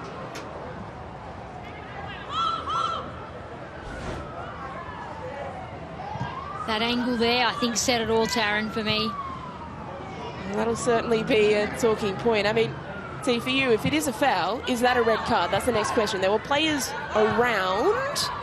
Was there enough players around to prevent it from being a red card if it was called a foul? Oh, I don't think... Victory. O'Grady intercepted. I think it would have been a yellow card, Taryn. I think the rest of the players were close enough to deem it a yellow as opposed to a red. If it was more of an isolated incident, one-on-one, perhaps, but still, the area it was in, crucial area. Well, meanwhile, Mariners preparing a triple sub. Perhaps red card there. I mean, there wasn't anyone behind Bunge. It's borderline. It is. Very But borderline. I'm talking just even foul, though. Don't worry about card. Foul itself. That's a foul. It's got to be called there. Well, it may not have too much of an impact on this game as it stands. So here is that triple substitution for the Central Coast Mariners. Annalise Rasmussen taking off on a hat-trick. She'll be replaced by Eliza Familton, who gets a raucous round of applause. The two players from Gosford. Plenty of support here, as always. Peter Trimmers, the other goal scorer, replaced by Millie Farrow.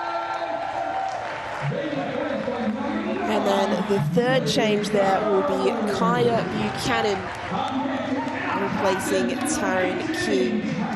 So Corey Babington, with the ability to rest some of his senior players and get some minutes into the legs of some others. A job well done. Annalise Rasmussen denied the opportunity to get her hat-trick. You can't imagine she'll be too disappointed.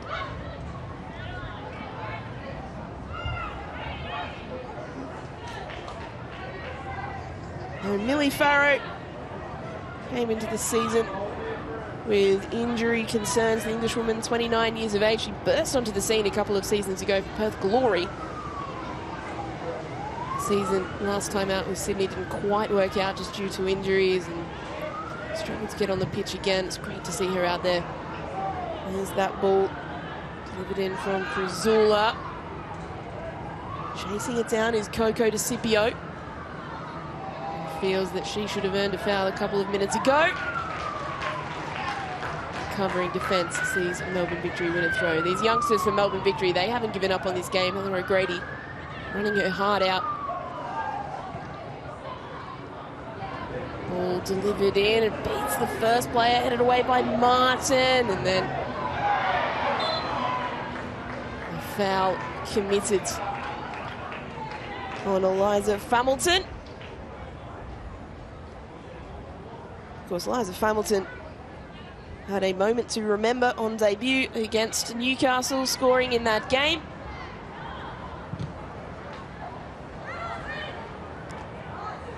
She's quick, she's speedy, she trained with the Mariners all of last season without getting a game, but was very much involved in that championship winning squad.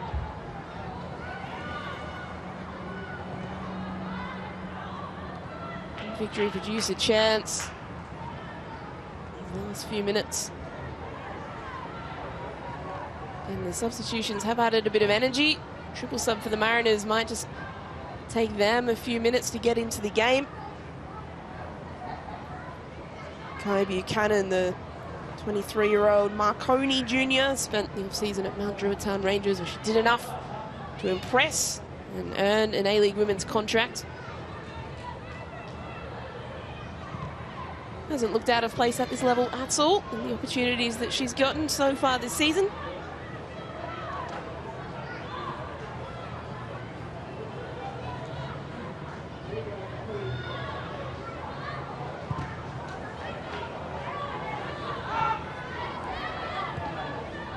Victory building up from the back once more.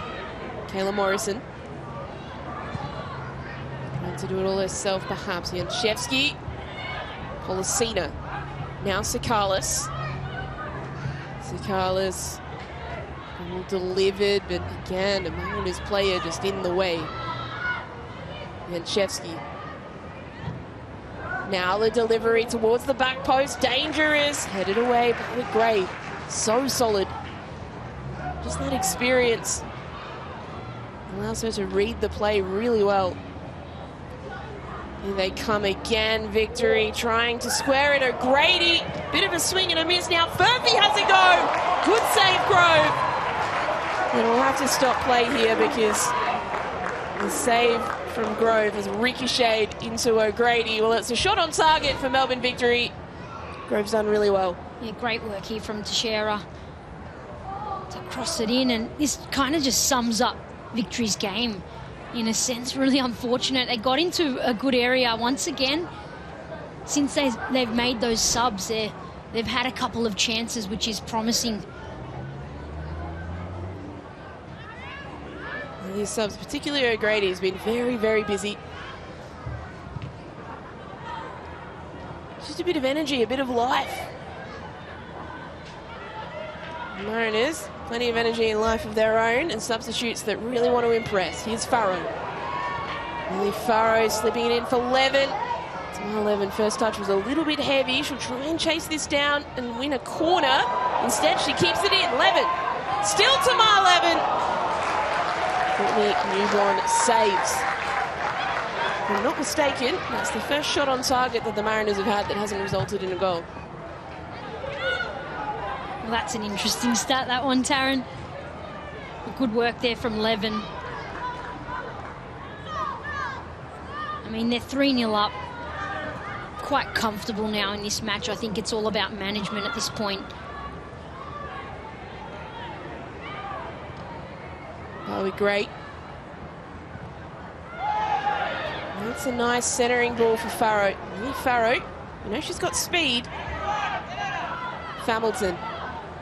Eliza Familton driving. Can't get the cut back. Slightly heavy touch.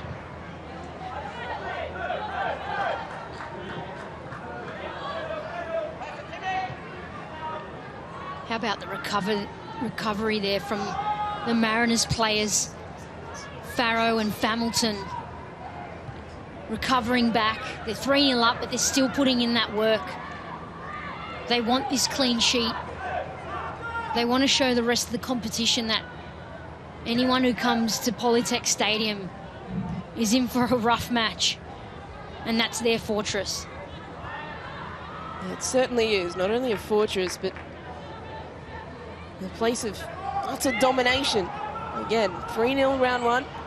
Then the Derby win, 4-1. Remarkable. Now currently leading 3-0. Incredible.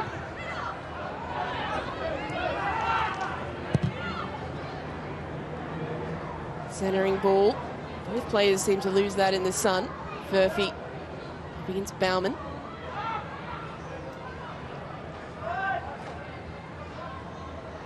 Bauman just keeping stride. Furphy trying to find that ball in. She does well.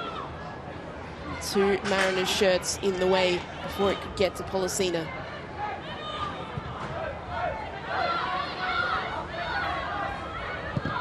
Morrison. Delivering from deep. Dealt with comfortably enough. Hamilton. Well, they dramatically maybe made a little bit more of the contact than there was there. I think so, Darren. Clever play, though. They're trying to run that clock down. Well, here is a big moment as we take a look at this again. Hamilton going absolutely tumbling. But Cannon Regal. Now, if you haven't heard that name before, that is because that is the artist formerly known as Cannon Clough. She's changed her name as she anticipates her wedding later in 2026. So she is debuting a new name on the back of her shirt today, and that will mean a lot for her. She is replacing Tess Quilligan after Quilligan went down with a little bit of cramp, a slight change in plans. This is a lovely moment for Regal. Of course, 29 years of age, made her name in the Queensland NPL. before playing for Brisbane, Newcastle and Canberra. Has now made her way to the Central Coast Mariners, her third appearance in a Mariners shirt today, the American.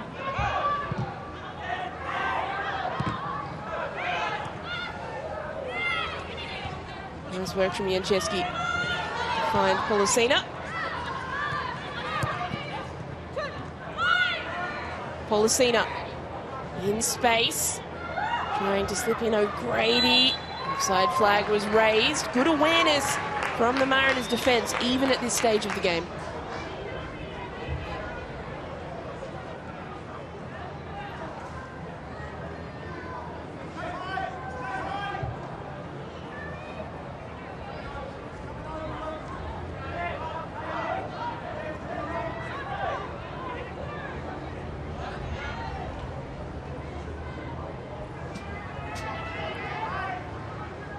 Well, now the mission for the Mariners, as much as they'd love another goal, which they certainly would, they'd love to keep a clean sheet as well. That would really feel like job done in this fixture if they're able to do that. Victory will keep pushing though. Again, denied an attacking opportunity by the offside flag.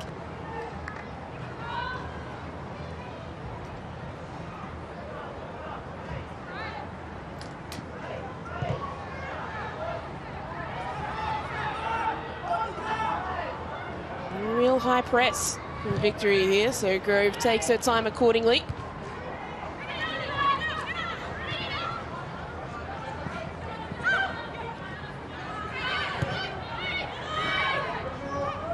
Victory have a few weeks to think about this result. They can regroup. You would expect the second part of their season to go better, given the talents in the group and again, given the injuries they've faced, the difficulties that they've had, players coming in and out, the fixture congestion as well. They've played the most games in the competition of any team.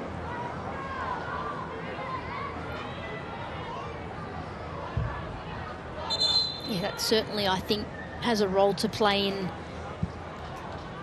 in their results in the last couple of fixtures, especially quick turnover in the derby, which is a game that really does take a lot of energy up. So 5 minutes of stoppage time for Victory to get something back in this game. That's what they'll be searching for, a goal to take home with them over the new year. That's great work from Silvesca, and it's Polisina in space. Rihanna Polisina tucks it away. Surely nothing more than consolation at this stage, but that is reward for what has been an industrious game for Polisina. Well, it started off with the super sub Silvesca and Furphy linked up here. Furphy actually with the assist here, and Polisina pokes it home. She's so dangerous in those areas. Gets through a number of players there, and like you said, Taryn, a consolation goal, but one they still really, really wanted and in fact needed for their own mental state, I think. 100%. Yeah, stranger things have happened. 4 minutes remaining. Yeah, it's not over. It's not over. Mariners have to be alert. It would certainly be a Christmas miracle for Melbourne Victory if they were to find a way to get a point at this stage. And that's where they'll be ruining, rather than sort of being one goal down, you accept there's a wonder strike. They've conceded 3, and it's these moments where suddenly they've got the goal back. They're ready to go. The subs have added life. O'Grady, Silvesca. Silvesca's been very impressive, actually, the 19-year-old. But 3 goals tends to make it a mountain a little bit too high with only minutes remaining. Well, there's also goal difference to think about for later in the competition, so even if they can jag one more back. Janczewski towards the back post. It's back in play and an opportunity. Well, maybe it is game on. Sophia Sakalis on the volley. 3 minutes remaining. Can Melbourne Victory do the unthinkable? Well, I think they can, Taryn. There's certainly time for it. And Sakalis this time tucks that away. There were so many bodies in the box here, and they've decided to score all their goals in injury time. Well, the Mariners just switched off. They've thought we're 3 goals to the good. It's stoppage time. Okay, Policina scores. Now Sakalis scores. Suddenly, victory are in sight here. Wow.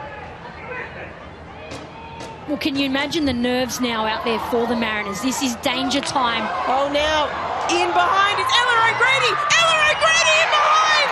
Oh, my goodness. It is a Christmas miracle in Gosford. 3 goals down in stoppage time.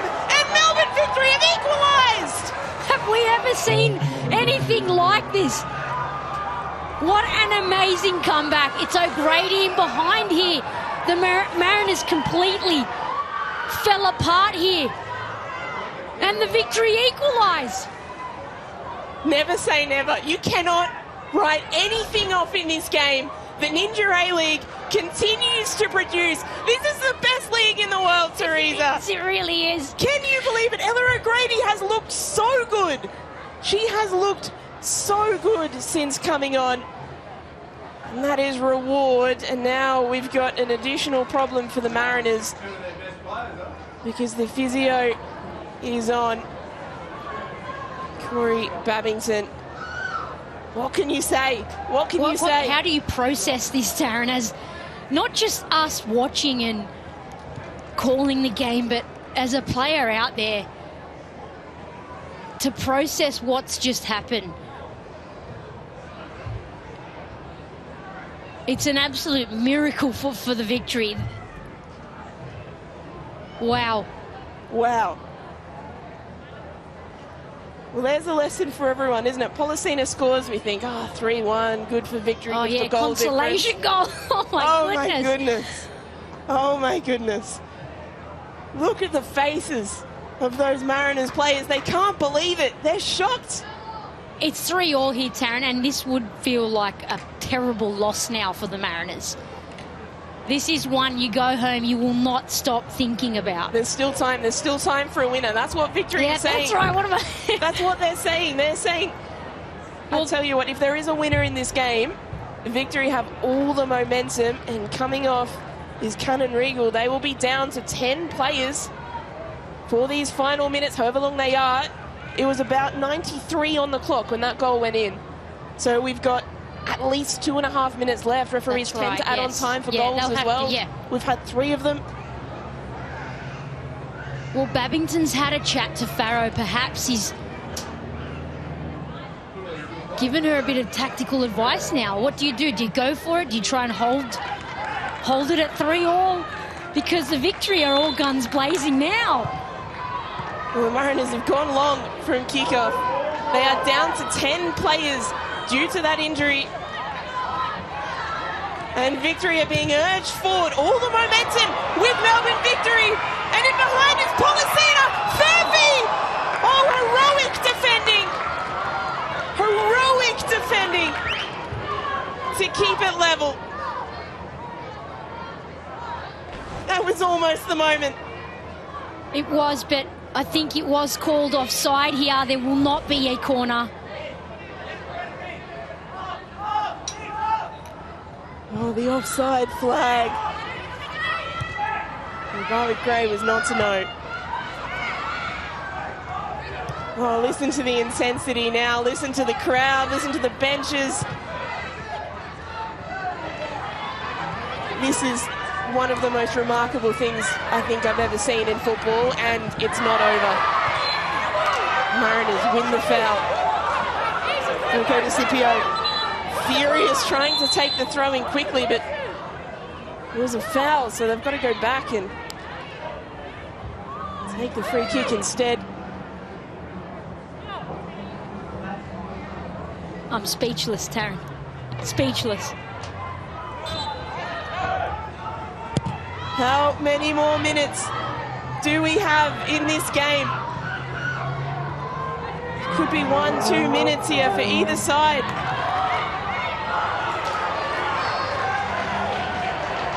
It's the Mariners on the attack. Could they pull it off? From nowhere. They were cruising.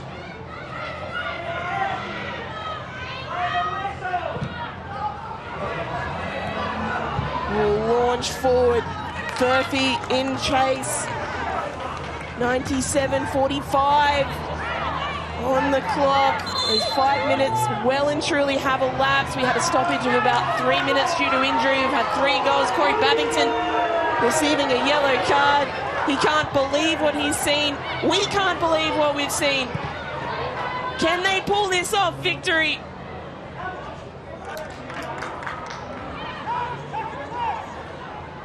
There's a Chera. Bunge. Lovely turn. Saveska! Oh my goodness. It's high. It's high. How much more time have we got? How much more time? That was a very similar area to the pitch where Peter Trimmer scored earlier. Well, we know Saveska can score from range.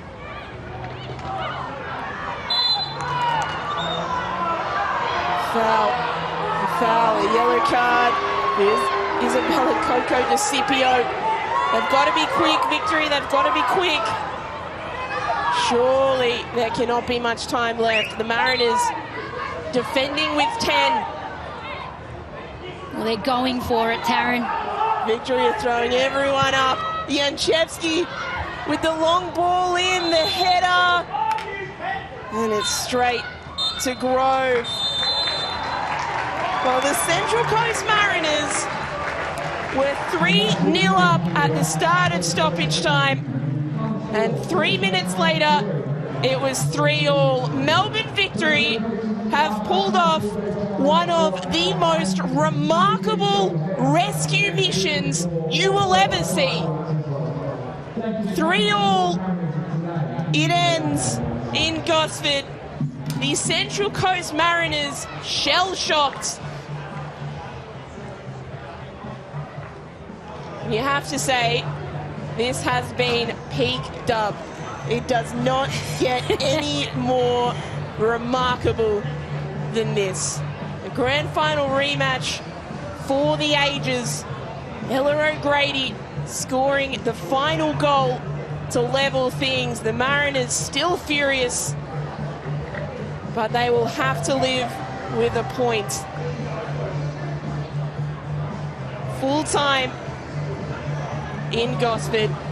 It is the Central Coast Mariners 3, Melbourne Victory 3.